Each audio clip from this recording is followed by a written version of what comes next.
Welcome to the Why on Earth Community Podcast. I'm your host, Aaron William Perry. Today, we're in Laramie, Wyoming, recording with Rowdy Yeatts, the founder of High Plains Biochar. Hi, Rowdy. Howdy, guys. Glad to be here. Yeah, man, really excited to talk with you today. Absolutely. We've got a lot to cover with biochar, agricultural uses, carbon sequestration, a whole set of intersecting issues coming together right here at what you're doing as an inventor, an entrepreneur, and a technology maker. Perfect. Sounds great. Yeah. Rowdy Yeatts is originally from Casper, Wyoming. He went to high school and college in Oklahoma, graduating from Oklahoma State University with a business degree. He always had an interest in building and metal fabrication and owned a boat dock construction business in Oklahoma. He also lived in Texas and Nebraska, the latter being the place where High Plains Biochar was founded. Now we're here looking at, fast forwarding a few years, the RocketChar 301 technology you're going to hear a lot about, that is one of the latest and greatest of High Plains offerings. In 2021, they built the first working pilot unit and went through a Microsoft-funded accelerator called gBeta. And then in 2022, they were chosen for a United States Department of Energy technology accelerator called REACH, which is run by Colorado State University and Innosphere Ventures in Fort Collins, Colorado.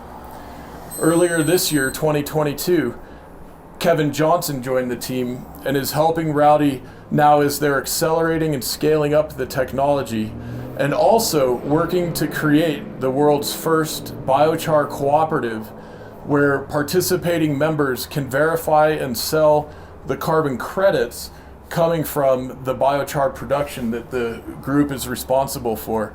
And that project is being created in collaboration with the Rocky Mountain Farmers Union. So we've got a lot to talk about here, Rowdy, and we'll help explain what some of this means to those in our audience who maybe aren't quite as familiar. But let's just jump right in, and I'll ask you, what is biochar, and what's the big deal about biochar right now? Oh, biochar. What is biochar? The really cool thing about biochar is most of you have actually made biochar and don't even realize it.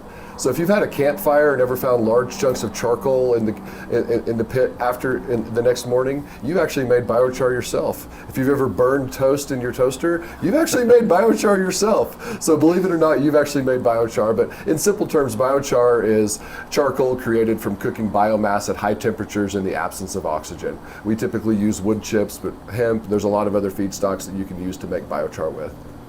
And what are the properties of biochar that are making it such an important potential application in soil and even, in other agricultural uses? What's it doing? I think the neat thing about biochar is the longevity of it. So it's carbon that we can add to our soil, but it lasts for thousands of years, which is much different than a lot of the other short-term soil amendments that are used. So that's really the big difference between biochar and a lot of the other soil amendments that are out there. And that's also how we can sequester carbon. So a tree can pull carbon out of the atmosphere. We turn that wood into a stable form of carbon that lasts for thousands of years in the soil, and that's how we're able to work with nature and actually remove carbon from the atmosphere.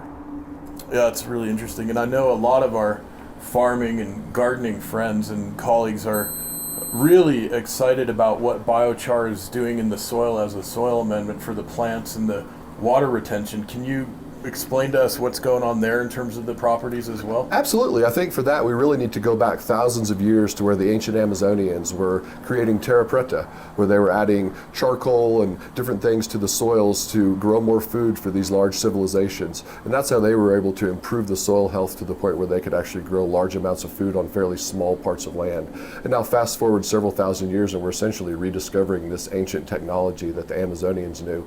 But now we have new technologies for making biochar, like the RocketChar 301, and we have a lot of other really unique applications where biochar is being used. One neat one that we focus on is using biochar in animal feed. There are other projects that are adding biochar to asphalt projects.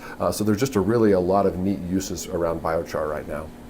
Yeah, when it's used as an animal feed, what is it doing to benefit the animals and or benefit the climate situation? Yeah, I think to start with in simple terms, the biochar is helping to pass toxins. So a lot of the feed that animals ingest right now, they've been sprayed with different chemicals, the different hays, the different grains that they're eating, and so these chemicals build up in their digestive system. And the first thing that biochar does is it removes those toxins from the digestive system. We've also seen benefits as far as increased milk output in dairies. We've done some research with the University of Nebraska doing a feed trial where we were actually able to reduce methane output from cattle by about 10 to 15%. So essentially removing the burps, which was surprising to me. I always assumed that the methane production came out the other end of the cow, but apparently a lot of the methane actually comes out the burping side of the cow. No kidding. Yeah, that's new to me too, actually, Rowdy. And what about asphalt? When biochar is used in asphalt, how is it improving performance there? There's some really interesting stuff. I'm not an expert in the biochar and asphalt, but I've watched a few webinars on it. It sounds like that the biochar itself makes for an asphalt that can be applied at lower temperatures. But I think the big benefit for adding the biochar to the asphalt is the carbon aspect of it, where we're able to have these paving projects where we're actually sequestering carbon from the atmosphere while we're paving our streets. And that's a really interesting aspect to me. But I think there are some chemical properties that make the biochar, as far as the temperature and the longevity of the asphalt, improves by adding the biochar. Very interesting. Now, I have burnt some toast in the past. I will cop to that, but I've had a handful of wonderful campfires over the years, and when we get them burning nice and hot, we tend to end up with just ash at the end. And I'm wondering, could you just describe for us technically? And up here behind us, you can see the window into the unit is actually burning now. You might be able to see the flames there through the window if you're looking at the video. Can you explain to us what's going on with this combustion, that we're not just ending up with ash and we're actually left with this really useful biochar product? Correct. In a normal campfire situation, the wood, oxygen is in contact with it, and eventually it turns into ash. You might find some charcoal kind of tucked in the corners in the back area, or if you put your fire out before it's done, you will obviously have some charcoal there. But in this case, what we're doing, we're running at about 1200 degrees. So inside, behind that window, it's 1200 degrees. And what we're doing is we're heating that wood waste up, but in the absence of oxygen. So it's inside of a reactor tube, so that we're able to not allow that oxygen to come in contact with the wood. And that's how we create the biochar. It's high temperature in the absence of oxygen, which is called pyrolysis.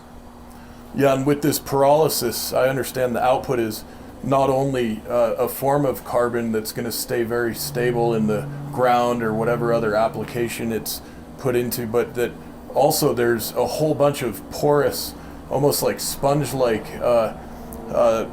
surface area created inside of the char itself. And can you explain to us what the increased surface area is and what that's going to do for things like soil, water retention, etc.? Absolutely. So the carbon structure of biochar is a very high carbon product, but if you look closely under a microscope, what you'll actually see is hollow carbon tubes. And that is the surface area, where 1 gram of biochar can typically have 200 to 300 square meters of surface area just in 1 gram, which is really just mind-boggling. But what that is in the soil is housing for microbes. It gives them a structure to thrive in. They really like getting inside those hollow carbon tubes and setting up shop, essentially. So it's apartment complexes for our soil microbes and fungi and protozoa and all of the other life going on in our soil. Wow, that's really important and amazing, and especially in the more arid and semi-arid parts of the world, right? This becomes part of the water conservation and water utilization strategy in food and herbal medicine production. Is that something you're seeing interest in from around the world? Absolutely. By adding the biochar to the soils, we can reduce the amount of water that's required to grow those crops, and it can hold that moisture in the soil so that for more days. So when a normal soil might dry out, a soil amended with biochar might get 2 more days of available moisture to those roots, and that can make a lot of difference in producing crops. Yeah, wow, that's significant. And speaking of crops, what are some of the inputs? You had mentioned wood. What are some of the other agricultural inputs that can be utilized to make the biochar? Yeah, that's really the neat thing about biochar is you have a lot of flexibility in what you can use. So farms may have different crop residues, oat hulls, corn residues, different things like that might make a great feedstock. A hemp farmer might use hemp flour after the CBD has been extracted. A sawmill might have sawdust and other waste that they're utilizing. So cities, they'll have municipal urban waste available for a lot of their urban tree projects. So when you start looking around, there's biomass and possible feedstock for biochar just about everywhere you look. Yeah, it's so interesting. Now, can you tell us, here's the hot box, I can feel the heat coming off. What's going on here with the process logic system that you've developed? Yeah, so this is a really neat project. Colorado State University helped us develop this control box. And what this is doing is it's controlling the temperature. So this little PID controller here, we're running at about 1190 degrees right now, and that's controlling our temperature. We also have controls for things like ignition, our bin vibrators, our draft inducers. We're able to control the speed of our fuel augers and our biochar auger, which allows us to control the temperature and the dwell time of our biochar. And then finally, we're using a quench pump here to actually stop that burning process and turn the biochar and steam activate the biochar to increase that pore surface area. I remember you were saying about before we started recording how the quenching process considerably enhances surface area, and when we're looking at something like the activated carbon that some folks will use, we're at the very kind of extreme end of that surface area potential.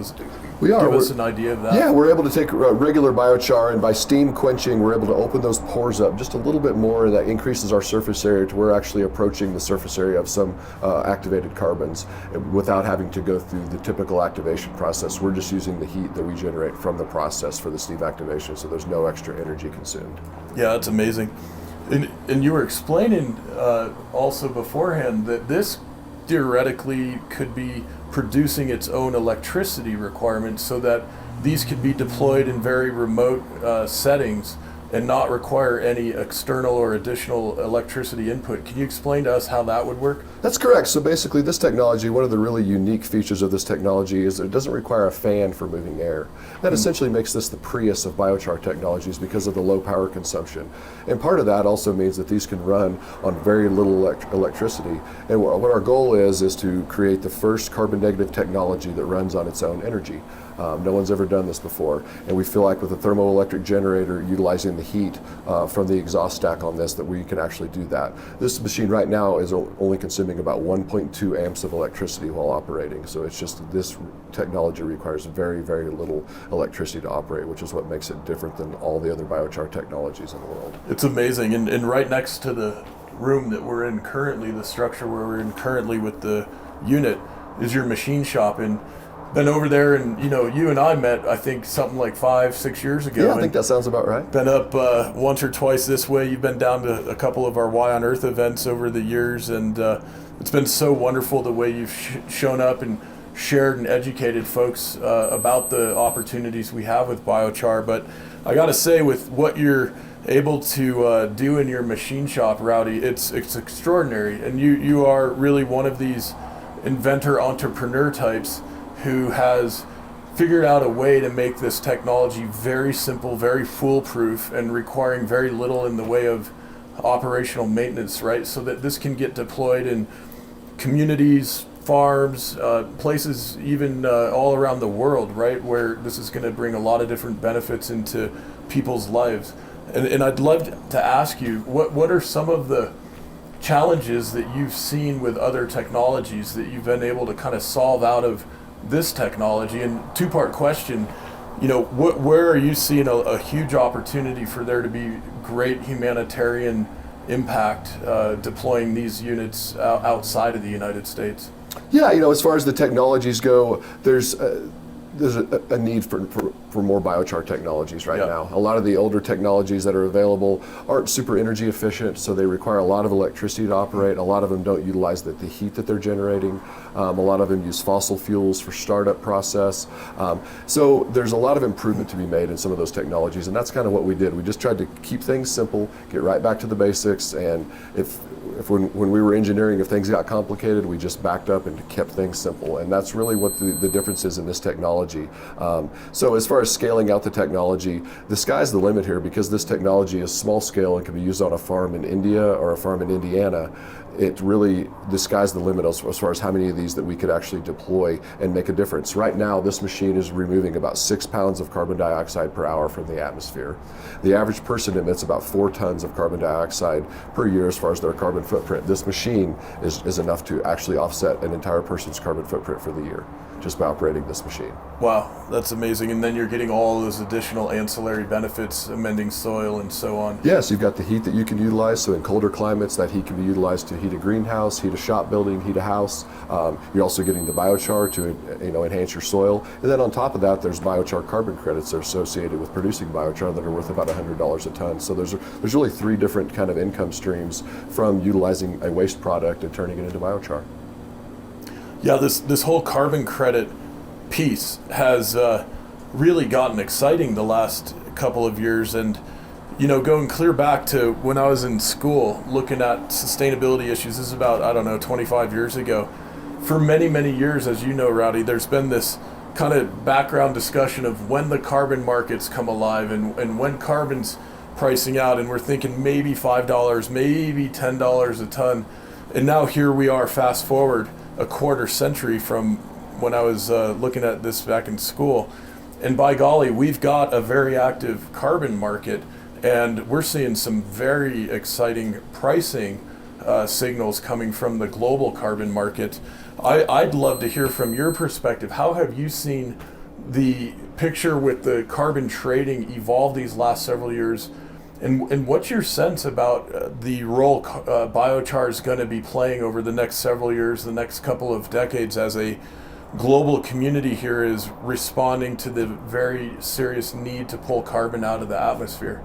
Yeah, that's really a unique thing. The way carbon credits have evolved, and a lot of our soil carbon credits have gotten popular. The neat thing about biochar carbon credits is that biochar can be weighed. It can be put in a bag, and we can measure that much easier than we can measure soil carbon, which takes a lot of testing and over periods of years. So that's really the beauty of biochar carbon credits. The other beauty of biochar is that it lasts for thousands of years in the soil, so it's not just a very short-term carbon removal. Some of the carbon projects might only be for 50 years or 100 years, where we're talking thousands of years. And that's why biochar carbon credits are worth so much, worth considerably more than other carbon credits as well. So where most carbon credits are worth $25 to $50 a ton, and biochar carbon credits are now worth between $100 and $200 a ton, just because of their longevity and because of the ease of measuring and documenting the removal of the carbon just by simply bagging and weighing the biochar versus having to test soils or navigate some of those more difficult testing options. Yeah, that makes a lot of sense. Now, I'm not asking you to, tell the future or peer into your crystal ball here, but what's your sense in terms of how the biochar carbon credit value is going to price over the coming years? You think it'll be pretty stable in that range, or something else? Basically, a lot of the indications that we're seeing is that the biochar carbon credits are going to continue to be a premium carbon credit and demand a higher price on the marketplace, just because of that longevity and the simplicity of measuring them compared to some of the other methods. So it feels like biochar is slowly gaining momentum and climbing its way towards the top of kind of that list of the best ways to remove carbon from the atmosphere for longer periods of time. Yeah, interesting. Now, I know a lot of our colleagues are working on other aspects of regenerative agricultural solutions that are also sequestering carbon, as you mentioned, soil building. Is anybody yet piecing together, hey, when you add a ton of biochar to the soil, you've got that ton of carbon sequestered value, but you're also stimulating a lot of additional soil building activity, more than likely. Is anybody piecing that together yet as like an integrated strategy? Yes, I think there were some studies out of Australia now that are past their 5-year since they began, and we're starting to see that you're right, there was an initial boost from adding the biochar to the soil, but it also accelerates further carbon sequestration in the soil. We're part of a really unique project that's getting funded by USDA as part of their Climate Smart Commodities program, where we're going to be applying biochar with cover crop seed to see what kind of benefits we can have enhanced with cover crops by adding the biochar to that. And we're going to be doing 3,000 acres over 5 years and measuring those long-term effects. So we're really excited about seeing some of these benefits because more of the long-term picture of what adding carbon to your soil does. Yeah, that's so exciting. And I know we've been kicking around a few ideas and a few opportunities for High Plains Biochar and the Y on Earth community to collaborate further. And one of the things that we've been discussing is this cooperative model that you're putting together. And I'd love to hear from you, Rowdy, if you're looking out over the next several years and this vision has come to full fruition. What does it look like? How can different communities, different farmers be a part of this mechanism that you're putting together that'll allow all kinds of folks to be a part of this major movement? Yeah, that's the really neat thing about this technology. Is what makes it so different is it's much smaller scale than most of the really large scale biochar technologies that cost millions of dollars, where this is at a price point and at a scale where this can be deployed at a farm anywhere in the world, where we can have farmers in India that are producing biochar, we can have farmers in Europe that are producing biochar, we can have sawmills in the Midwest producing biochar, and our goal is to deploy as much of this technology around the world as possible, get everyone producing biochar and the associated carbon credits, and then take all those carbon credits and put them together and market them as a group. And that way we can take what's really difficult for a small individual farmer to do on their own, and we can make that really easy because we're doing it as such a large group. Yeah, it's so exciting. We're working on some related things at the Y on Earth community to help folks turn their yards into food forests and permacultures, and soil building is such a big part of this. And I'm just thrilled that we're living in a time right now where there's so much innovation and so much opportunity for us to lock arms and have a lot of positive impact by collaborating together. And I'm really excited about what you're up to, Rowdy, and where things are headed. And maybe I'll ask you with all that in mind, what's your biggest need right now? Like what is from between here and thousands of these being deployed, what does High Plains Biochar need to make that happen? Yeah, like a lot of businesses, for scaling up and growing, it's going to take some funding, and that's been the real challenge right now. Between looking at a recession that's possibly coming on here in the United States, and after getting out of kind of the COVID issues that we've had, it's been kind of a challenging environment to raise funds to deploy technologies like this, and we're really hopeful that we can find the right group or the right people to work with to where we can make that happen at a larger scale, because that's really the goal here, is to make the biggest impact that we can for the next generation. And we know that this technology is essentially going to be the Model T of biochar technologies that finally enabled the average farmer, the average ranch, the average sawmill to actually get involved and start removing carbon from the atmosphere when that wasn't always possible. And it's going to take a lot of teamwork to make that happen, but we're really excited about meeting new people and opportunities to find that match that we're looking for. Yeah, that's absolutely wonderful. Let me remind folks, this is the Y on Earth Community Podcast. I'm your host, Aaron William Perry, and today we're visiting with Rowdy Yeatts, the founder of High Plains Biochar. And you can find out more about the company at hpbiochar.com. You can also go to biocharco-op.com. Of course, we'll have all these links in the show notes. You can find High Plains Biochar on Facebook at HP Biochar. And of course, invite you to check out some of the other related podcast episodes we've recorded in the past that tie into this subject. And we'll indicate in the show notes a few suggestions there for you. wyonearth.org. Want to give a shout out to some of our sponsors and partners making this podcast series possible. And that includes Waylay Waters, the regeneratively grown and biodynamically grown hemp-infused aromatherapy soaking salts. This is a social enterprise that we incubated through the Y on Earth community. Our ambassadors have an opportunity when you join the ambassador network to give at certain monthly levels so that you're receiving monthly shipments of these soaking salts that are amazing in terms of aches and pains, helping with sleep and so on. Also, we've got our SoilWorks biodynamic soil activation product. You can go to wyonearth.org/soilworks for that, waylaywaters.com, and on the Y on Earth site for the Waylay Waters, you'll find info there. And then finally, Purium, our friends making these amazing organic superfood powders and pills that come right from the farm, and all you got to do is add water, and you've got some liquid sunshine or liquid viriditas, whatever you want to call it. And we've got a special deal at wyonearth.org/Purium, where you can get $50 off your first order, or 25%, whichever is greater.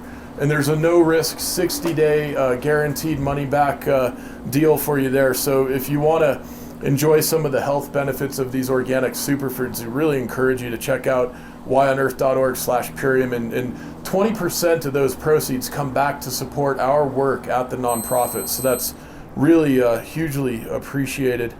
And Rowdy, I am so excited about everything that you've shared with us already today.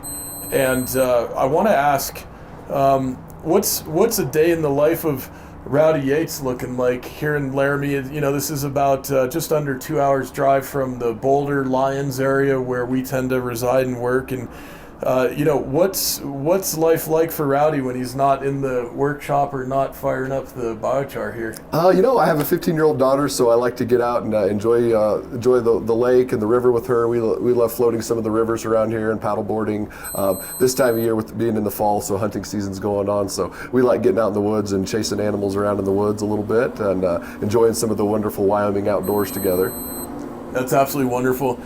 Yeah, my son's name is Hunter, as a lot of folks know, and when he was about, 5 or 6 years old, I realized, by golly, with a name like that, I probably ought to take him hunting once or there twice. You go.